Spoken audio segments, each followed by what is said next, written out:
حبيبي يا زمالكس. حبيبي حماصة. مش عارف الواحد زهقان وقرفان يا زمالكس. ليه بس كده يا حماصة؟ ايه اللي مزعلك؟ مراتي في البيت كل يوم عاملة مشاكل. الله يكون في عونك يا حماصة. ازيكم؟ ممكن اخد من وقتكم دقيقتين؟ اتفضلي. انا بعمل برنامج عن التزوجية، ممكن اسألكم سؤالين لو مفيش مانع؟ اتفضلي سالي. مين فيكم اللي متجوز؟ انا مش متجوز.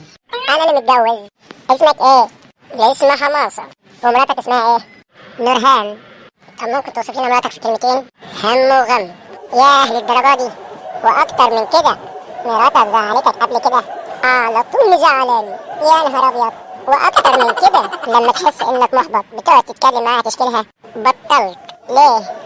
علشان ساعة ما بشكلها بتشلني وبتزود احباطي. ياه.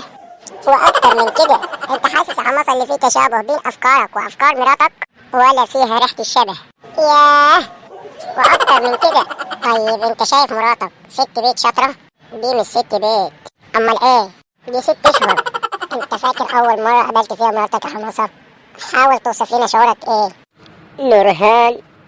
ايوه مراتي نورهان يا حمادة. هقولك، نورهان دي اول مرة قابلتها فيها كانت كويسة وطيبة، غير بعد ما اتجوزنا بقيت نكدية ومقرفة. نورهان. ايوه نورهان مراتي يا حمادة. نورهان.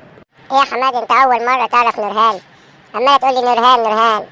انت ما تعرفش اللي هي نكدية ووش فقر.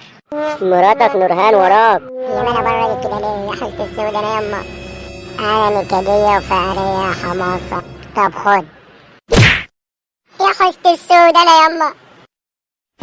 وانت مين انت كمان؟ انا سؤال واحدة،